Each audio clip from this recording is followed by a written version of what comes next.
amis, aujourd'hui je vais faire une nouvelle vidéo sur plusieurs thèmes, les ovnis, effectivement, l'actualité ufologique en guillemets, et aussi je vais parler de manière générale sur la situation actuelle, en ces temps un peu difficiles, et aussi par rapport à ce que j'avais dit lors de une de mes dernières vidéos sur la divination, effectivement. Bon, c'est vrai que, a priori, ce que j'avais prévu, effectivement, j'avais prévu une victoire de l'ancien président sur celui qui s'est présenté contre lui. Et à ma grande surprise, effectivement, c'est Joe Biden qui a été mis en place. Donc, pour moi, c'est une victoire volée. Effectivement, c'est pas l'ombre d'un doute, il n'y a pas l'ombre d'un doute en fait qu'il a évidemment forcé son entrée à la Maison Blanche. Et aussi, c'est pour ça que j'ai pris du temps pour revenir sur mes vidéos de révélation du futur parce que ça m'avait tellement surpris que j'en avais même perdu le narratif de, de mes histoires que je vous partage par rapport à mes recherches et mes avis différents. Mais pour autant, je pense que ce clash entre ces deux forces n'est pas terminé, malgré tout, puisque je trouve quand même bizarre, ce qui m'a surpris le plus, c'est la réaction de Donald Trump, pourtant qui avait toutes les cartes en main pour pouvoir faire un renouvellement de son mandat, effectivement. Pourtant, il avait des preuves, ce qu'il fallait, mais qu'il a révélé ses preuves après son procès. C'est incompréhensible. Donc, est-ce qu'il y a eu un arrangement entre les deux parties, etc., ou est-ce qu'il a préparé autre chose? Bref, l'avenir nous le dira, mais à mon avis, c'est pas totalement terminé, c'est même presque bizarre. Bref, bon, je ne veux pas faire de la géopolitique, mais quand même, ce qui est inquiétant, c'est qu'en fait, ce qui s'est passé euh, suite à son élection, sa première action militaire en guillemets, contrairement à Donald Trump qui n'est pas un combattant en guerre, lui, il a attaqué la Syrie directement, on ne sait pas pourquoi, hop, sous prétexte qu'il y aurait des dangers dans cette région par rapport toujours à leur excuse bidon. Mais ce qui est à craindre par la suite, comme vous savez, c'est le retour de flamme de. Enfin, il y a toujours un effet à une cause. Forcément, je souhaite certainement pas que ça arrive, mais il y aura certainement une conséquence. Donc vous voyez de quoi je parle, sans j'ai pas besoin de vous faire un dessin. Euh, voilà, il y a certaines personnes qui sont contentes qu'il ait élu. Bah là, j'aimerais bien voir leur réaction après cette première action de sa part. Est-ce qu'ils sont toujours contents de ce qu'il a fait, etc. Est-ce qu'ils se sentent bien? Bon, bref, je vais pas faire toute ma vidéo sur ce sujet, ça m'insupporte. Bon, bref.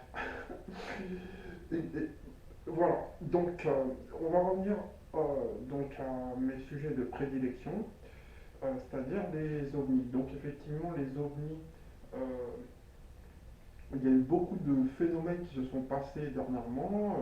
J'avais voulu éventuellement faire, comme la dernière fois, lors de la dernière vidéo que j'en avais parlé, c'était un flash par rapport aux UFO.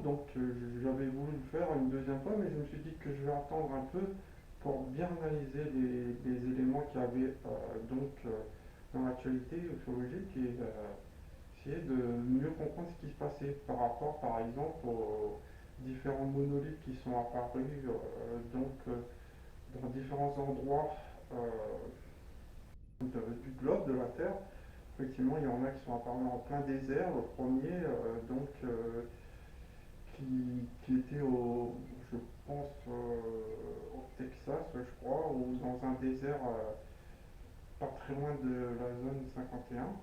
Et aussi, il est apparu dans d'autres endroits, en Californie, dans des pays de l'Est, alors où exactement je ne me rappelle plus. Donc effectivement, il y en avait un qui était très perturbant, c'est le premier, mais les autres, ça se voyait que c'était des, je dirais pas des fêtes, mais pratiquement, enfin c'était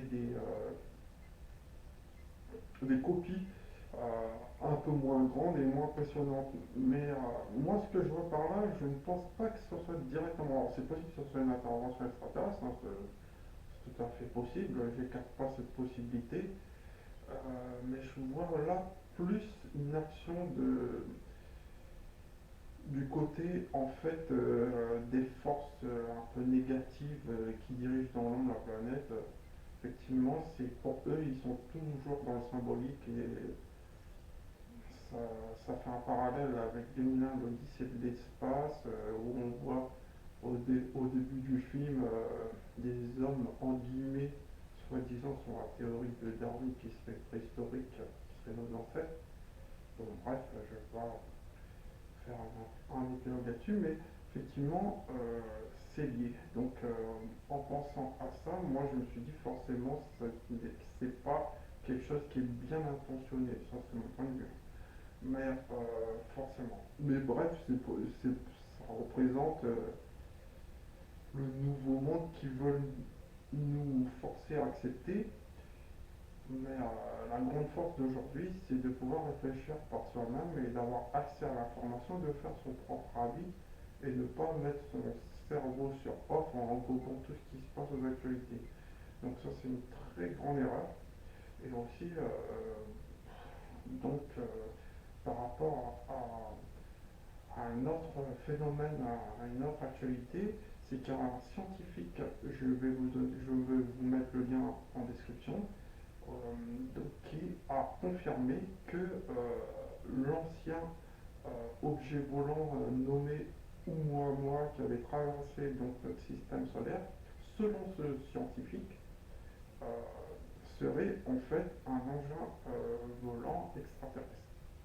Forcément, j'en avais parlé quand cet événement s'était produit, donc je vous mets ma vidéo quand je vous commence la vidéo.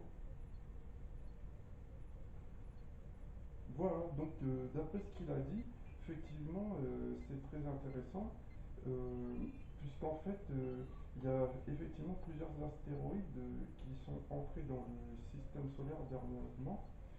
Donc le fameux astéroïde élongé en forme de cigare, Oumuamua. Mais c'est vrai que sa vitesse est un peu sous-estimée par ces spécialistes, puisque pour pouvoir en fait traverser tout le système solaire, il n'y a qu'un seul satellite, donc c'est le satellite voyageur qui est en dehors du système solaire, et il a pris en fait plus de 20 ans pour pouvoir traverser tout le système solaire. Et donc celui-là, on nous dit qu'il se dépasse à 90 000 km/h. Il est passé en quelques semaines, voire quelques... Bon, je ne sais pas exactement la date à laquelle il est apparu dans les écrans radars de la NASA, mais en tout et pour compte, le peu de temps qu'on a parlé de lui, il a eu le temps d'entrer dans le système solaire, de faire le tour, de passer derrière le soleil et de ressortir. Et tout ça en quelques semaines ou quelques mois. Mais sa vitesse, elle devait être forcément au moins à 30 ou 40% de la vitesse de la lumière. Et effectivement, j'avais bien précisé que c'était impossible pour un objet de type météorite ou autre astéroïde de se déplacer à cette vitesse et surtout de corriger sa trajectoire, de passer derrière le soleil et de repartir dans le sens opposé. Et non seulement ça, mais aussi de traverser notre système solaire en à peine quelques semaines. Je ne sais pas si vous imaginez la vitesse euh, que ça peut avoir. Alors, je vais essayer de faire le calcul et vous noter à peu près, puisqu'il faut savoir que le seul engin envoyé officiellement par l'homme qui a dépassé donc le système solaire, c'est donc Voyager. Il a pris plus de 20 ans pour le faire, voire 40 ans, je ne sais plus exactement, je vous le donne en détail. Donc effectivement, pourtant cet engin s'est déplacé entre 20 000 et 30 000 km/h. Il a mis tout ce temps pour sortir de notre système solaire. Donc lui, en un mois, ça y est, il est déjà parti, on ne sait même plus où il est maintenant. Donc est-ce que vous imaginez la vitesse de cet objet. Donc c'est clairement pas un astéroïde. Après, bon, c'est sûr que par rapport à la propre de certaines personnes, c'est dur d'avouer qu'il y a d'autres civilisations extraterrestres, d'autres civilisations vivantes qui existent sur d'autres planètes qui sont plus avancées que nous. Étant donné qu'il y en a beaucoup qui sont très nombristes. Bon, c'est vrai que j'emploie des mots qui peuvent heurter les sceptiques, mais c'est mon caractère. Je ne peux pas parler de ce sujet en, en étant doux. Non, c'est pas possible puisque c'est un sujet très important, tout comme la théorie de Darwin, qui est un sujet très important que je n'ai pas terminé d'en parler puisque je continue mon livre et je ne vais pas m'arrêter en si bon chemin.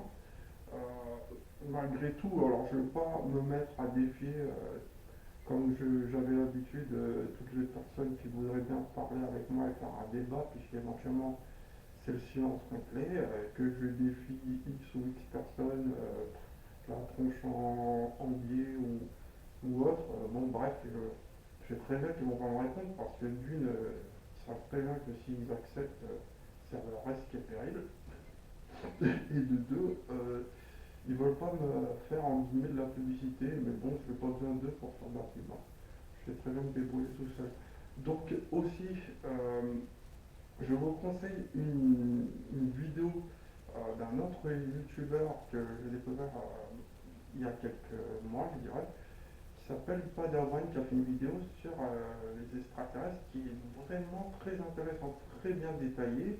Donc il parle de plusieurs thèmes. Pourtant, lui, à la base, il était sceptique au niveau des UFO, mais effectivement, dans sa vidéo, il parle de Bob Lazar.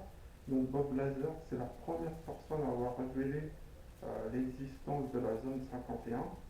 Il a révélé avoir travaillé sur des ovnis, des objets volants venus d'ailleurs, et aussi il a révélé donc des éléments euh, donc de la table des éléments des atomes, c'est-à-dire des éléments périodiques, qui n'existait pas à l'époque.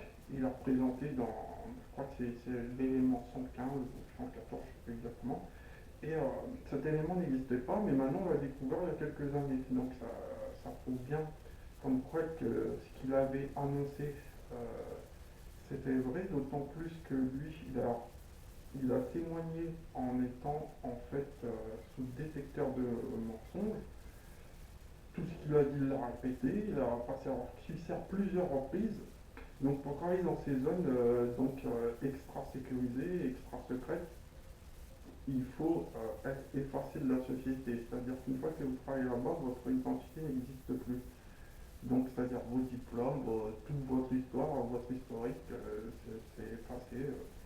Donc c'est pour ça que c'était l'argument de certaines personnes de dire comme quoi qu'il n'avait pas de diplôme, etc. Mais pourtant après ils ont continué à rechercher, ils ont découvert comme quoi qu'il était véritablement un véritable scientifique avec des diplômes. Donc c'est quand même intriguant de voir ça. Donc que les personnes en fait qui sont les lanceurs d'alerte peuvent être traités d'abord de personnes qui affabulent et que par la suite on a les preuves comme quoi que c'était pas de la fabulation, mais pourtant il y a très peu de gens qui percutent et qui n'arrivent pas à tirer les conséquences de ce qu'il a dit. Bon bref, je ne veux pas forcer les gens à croire aux extraterrestres ou aux ovnis, c'est libre à chacun, mais de se moquer ou de tirer au ridicule les autres personnes qui ont peur, ça par contre je ne supporte pas. Puisqu'on ne peut pas balayer d'un revers de la main leur existence, c'est pas possible. Mathématiquement c'est sûr qu'ils existent, on n'est pas le nombril de l'univers, tout comme en fait on peut être éventuellement colonisé ou on peut nous-mêmes coloniser d'autres planètes. Mais effectivement, si par rapport à mon expérience personnelle, je sais qu'ils sont déjà là, qu'il y a plusieurs espèces, donc je ne suis pas le seul à avoir dit ça, donc, et aussi qu'ils ne sont pas malveillants, parce que si vous voulez nous détruire, ça fait longtemps qu'on ne serait plus là, je ne serais pas là en train de vous faire cette vidéo. Donc, en fait, effectivement, par exemple, en ce qui concerne la race des gris, donc je suis sûr à 105%, 200, 1000% qu'ils existent. Donc cette race, effectivement, sous certains aspects, certains pensent que ça serait en fait l'espèce humaine qui aurait évolué, qui serait dans le futur et qui aurait voyagé dans le temps pour revenir et qui nous avertirait comme quoi que, en fait, qu'il ne faut pas tomber dans le piège du clonage, etc. parce que c'est dangereux. Pourquoi? Puisque le clonage, en fait, effectivement, je ne mets pas en doute, enfin, je ne mets pas je ne balaye pas d'un revers de la main comme quoi que ça serait éventuellement une de nos comment dire, descendants du futur. Mais par contre, ce que je pense, c'est que effectivement, ces races très avancées peuvent nous manipuler comme ils veulent. Donc ils peuvent nous dire ce qu'ils veulent et nous, forcément, on va acquiescer puisqu'ils ont une supériorité technologique. Je pense pas que ce soit nous du futur. Pourquoi? Puisque déjà, ça voudrait dire qu'on vivrait nous dans le passé par rapport à eux. Donc est-ce qu'actuellement on est dans le passé ou le présent? Ça pose des questions existentielles. Je pense plus que c'est une race qui va d'un autre système et qui est venue nous observer. Et franchement, cette race a tellement abusé du clonage que, en fait, maintenant ils sont asexués et c'est pour ça qu'ils enlèvent certains humains pour faire des hybrides et éventuellement continuer de perpétuer leur espèce. Alors ce qui est dangereux avec le clonage, c'est qu'en fait, ça vous sort du cycle normal de leur création. C'est quelque chose qui est créé naturellement, un homme et une femme font un enfant, donc ça crée un être vivant qui a été créé naturellement, qui a une âme vivante, donc éventuellement un clone, est-ce qu'il a véritablement une âme? C'est à se demander s'il a une âme ou pas. Bon, après, il faut croire en la spiritualité, mais c'est pas une question dénuée de sens, parce qu'en fait, imaginez-vous les excès du clonage. euh, Si dans le futur c'est autorisé, ça serait catastrophique. Il ne faut pas, il ne faut pas se cloner. Non seulement pourquoi, parce qu'on sort de la chaîne de la création naturelle, et éventuellement ça peut engendrer donc des êtres qui seraient non vivants ou non morts, bref, des zombies quoi, qui seraient pas très. Mais moi je pense que quand même, malgré tout, ces races qui sont dans cet état, elles ont conscience comme quoi que, qu'elles veulent revenir à l'état naturel. Et donc, en fait, le fait d'avoir cette conscience, c'est qu'ils ne sont pas véritablement mal intentionnés. Donc ça remet en fait en question beaucoup de questions éthiques, puisque effectivement, est-ce que cloner, est-ce que se soigner par exemple un de ses organes, ça serait dangereux? Est-ce qu'une fois qu'on arrivera à maîtriser la technologie pour pouvoir savoir ce qu'est l'âme, est-ce qu'on pourra transférer son âme dans d'autres corps, etc. Est-ce que ça serait un danger ou pas? Bon, c'est plein de questions métaphysiques, mais moi, en tous les cas, ce que je pourrais éventuellement tolérer si, admettons, la technologie le permettrait, ça serait simplement le renouvellement, le rajeunissement des cellules qu'on a déjà. Bon, ça c'est possible, hein. Bon, être immortel biologiquement, c'est pas être invulnérable ou vivre pour l'éternité. C'est juste prolonger son espérance de vie pour pouvoir accomplir plus de choses. Se, pas se fermer l'esprit sur un temps donné, qu'on a se formater la tête pour effectivement vivre comme toutes les personnes. Donc, si on s'ouvre éventuellement ces possibilités, on pourrait dans un futur très proche vivre beaucoup plus longtemps. Mais simplement, il faut pouvoir admettre, enfin, il faut pouvoir accepter cette possibilité. Donc, moi, je pense pas que ce soit impossible de remplacer ses propres organes, etc., voire même modifier son ADN pour vivre plus longtemps, pour éviter le vieillissement des cellules. Techniquement, c'est possible. Mais de là à se cloner totalement, comme on voit par exemple les jeux vidéo actuels. Alors, les jeux vidéo, effectivement, je ferai une prochaine vidéo sur les jeux vidéo pour faire montrer à quel type de jeu je joue. Bon, je suis un très grand fan de jeux vidéo, malgré que j'ai jamais fait de vidéo là-dessus. Mais j'en ferai une juste pour voir si éventuellement ça pourrait vous plaire. Et en tous les cas, je remercie aussi tous les nouveaux abonnés. Donc ma chaîne YouTube a augmenté son nombre de vues. Je suis très content du résultat, mais effectivement, euh, comme j'ai beaucoup de projets en cours, je ne peux pas faire des vidéos aussi souvent que je le souhaite. Mais j'essaye de revenir de temps à autre. Donc si aussi vous avez des suggestions pour éventuellement me proposer une chanson que vous souhaitez que je fasse ou une vidéo sur tel ou tel thème, n'hésitez pas, je peux accepter de le faire si éventuellement c'est dans mes cas, bien sûr. Donc, par exemple, je vais vous parler effectivement d'une vidéo que je ferai sur les jeux vidéo, je vais la faire très très bientôt. Euh, Quand vous voyez le jeu Cyberpunk, donc, il faut savoir que les jeux vidéo actuels, c'est la source de revenus au niveau artistique qui est la plus importante, devant le cinéma, devant les livres, devant les films, devant le 7e art, devant le théâtre, devant tout, vu qu'en ce moment c'est pas pratique d'aller dans une salle de cinéma. Donc effectivement, les jeux vidéo, c'est ce qui cartonne en ce moment. Pourquoi? Parce que ça permet de s'évader de notre réalité un peu morose. Mais il y a quand même un très grand danger dans les jeux vidéo. Donc ça peut vous manipuler indirectement, notamment quand je vois tous ces jeux de guerre ou tous ces FPS, etc. Moi, c'est pas du tout mon style de jeu. Bon, ça peut plaire à certaines personnes, je comprends, mais il y a quand même un très très grand danger derrière tout ça, puisque en fait c'est une sorte de manipulation inconsciente, enfin, c'est qui frappe notre inconscient, qui peut en fait frapper notre manière de réfléchir, etc. Donc certains jeux comme GTA sont une parodie de la vie actuelle des États-Unis en guillemets. Et entièrement c'est un jeu où la direction artistique est très forte, donc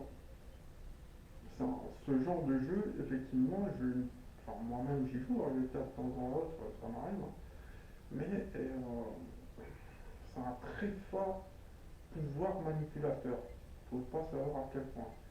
Puisqu'effectivement, quand on sait que le cerveau peut emmagasiner toutes les images, tout enregistrer, etc., donc ça vous ça vous atteint que vous voulez ou non. Donc si votre personnage que vous utilisez, votre avatar en guillemets, se comporte de telle ou telle façon, ça va ressurgir sur vous, soyez-en certain. Donc c'est pour ça que moi quand je joue, j'évite au maximum de... Enfin, la plupart du temps je fais que des courses ou je vais au casino, c'est tout. Mais bon, euh, je vous montrerai tout ça dans ma vidéo sur les jeux vidéo. Mais je vais revenir effectivement aux ovnis et aux extraterrestres. Donc je sens qu'effectivement cette année ils vont être, pas forcément être discrets, mais par rapport à l'actualité qu'il y a, les gens n'auront pas trop la tête aux ovnis, même si par rapport surtout au nouveau président des États-Unis, lui, c'est le cadet de ses soucis, contrairement à Donald Trump qui avait révélé leur existence. Bon, il y a toujours des personnes qui n'ont toujours pas percuté comme quoi c'était déjà révélé. Tous les passionnés d'ufologie étaient au courant que l'année 2017 c'était l'année de la révélation, c'est-à-dire en fait de la période où en fait il y allait avoir le lever du voile sur le phénomène OVNI, tout le monde était au courant. Et comme ma dernière vidéo avait pour titre la révélation sur les ovnis, c'était pas prémonitoire, mais puisqu'on était au courant que ça allait se faire. Donc, comme vous pouvez voir dans les journaux, effectivement en France ou dans les différents en fait, émissions qui peut y avoir en France, on n'en a pas parlé, quasiment même pas, c'est-à-dire pour ne pas dire pas du tout.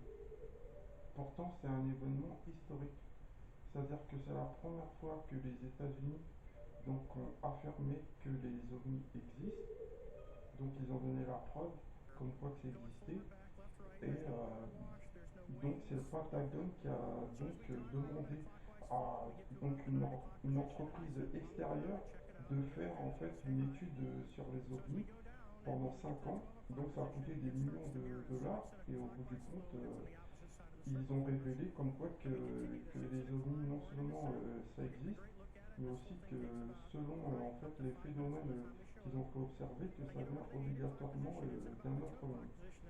Donc aussi j'ai un spécialiste qui s'est occupé de cette affaire, donc vous allez le voir maintenant. Et donc par contre, ce que je pense, c'est que malgré tout, malgré la suite des événements qui peut paraître pas joyeux, je pense que quand même, d'ici la fin de l'année, il y aura une amélioration. Euh, donc, il y aura quelque chose de nouveau qui va apparaître. Donc, forcément, il y a de l'espoir. Comme je vous l'ai dit, je fais un film sur la Justice League. Donc, effectivement, avec tout cette situation actuelle, c'est pas évident pour moi, c'est pas évident du tout, même par rapport aux acteurs. Pour moi, pour mon rôle, il n'y a pas de problème, hein. Moi, je peux faire mon propre rôle, mais pour les autres, c'est difficile de les joindre, de s'accorder, de trouver. Enfin, vous voyez ce que je veux dire, c'est pas évident, mais pour autant, ce que je serais obligé de faire, donc là, bientôt, je vais sortir donc une bande-annonce de ce film. Et aussi, je vais faire une première version qui va sortir avant le 18 mars, avant le Snyder Cut. J'ai toujours fait en sorte de sortir avant que le film en question sorte. Mais là, comme il va sortir le 18 mars, je ne sais pas si j'aurai le temps de le faire en version longue dès le premier coup ou si je ferai deux versions. C'est-à-dire, je vais faire une version un peu standard et une version longue comme le Seigneur des Anneaux où je rentrerai plus en détail puisque je serai obligé de le faire. Peut-être que la version longue sortira plus tard, mais bon, je vous tiendrai au courant. Mais je vais aller jusqu'au bout de ce projet. Moi, quand j'ai commencé quelque chose, que j'ai décidé de faire, je vais jusqu'au bout. Je lâche rien. Donc, voilà. Et aussi, ce que j'aurais comme message par rapport surtout aux jeunes d'aujourd'hui donc, et à la gente féminine en général, c'est que actuellement, au niveau de la situation actuelle, c'est très dur, mais il faut garder espoir. Il faut garder toujours espoir et ne pas se laisser enfermer par Internet, par ses idées, par la télévision, par les masques, etc. Parce que il faut s'ouvrir et aller toujours vers. Donc là, bientôt le soleil va revenir, il va faire beaucoup plus chaud. Donc il ne faut pas se laisser formater par ce que le système veut qu'on soit, il faut le faire par soi-même. Donc il faut prendre ses libertés et pas faire en sorte d'être en accord avec ce qu'ils veulent qu'on soit. Il faut avoir son propre avis, son propre amour propre et avoir sa fierté. Donc il y a une phrase que le Joker a dit donc, lors du dernier trailer, c'est exactement We live in a society where honor is a distant memory. Et notez, Batman, ensuite il y a Batman qui répond pas, après il va certainement répondre, je ne sais pas puisque ça s'arrête là. En français ça veut dire qu'on vit dans une société où l'honneur est un souvenir distant, un lointain souvenir, n'est-ce pas Batman? Bon, moi je répondrais, c'est pourquoi on a Superman, hein. Bon, mais c'est vrai qu'en fait, ce qu'il dit, en disant cette phrase, cet acteur, Jared Leto, il a sauvé toute sa carrière. C'est une phrase tellement profonde et tellement que ça nous fait réfléchir que c'est du même niveau que Joaquin Phoenix pour moi, hein. Enfin, c'est juste une phrase, mais si tout le film, toutes ses répliques sont de ce niveau, il a sauvé sa carrière pour moi. Là, on voit tout son talent par rapport à Suicide Squad où il était bon, un Joker un peu fade comparé à ce qu'on a vu ensuite. Mais bon, là, il a sauvé sa carrière. Pour moi, ça y est, hein, il va rebondir. Bref, voilà. Donc, sur ce, je vous remercie d'avoir suivi cette vidéo. Je vous dis à bientôt pour de prochaines aventures. Et ne vous inquiétez pas, je ne lâche rien. Vous aussi ne lâchez rien. Et on va se retrouver dans un avenir meilleur sous un soleil radieux. A bientôt. Salut pour des prochaines vidéos.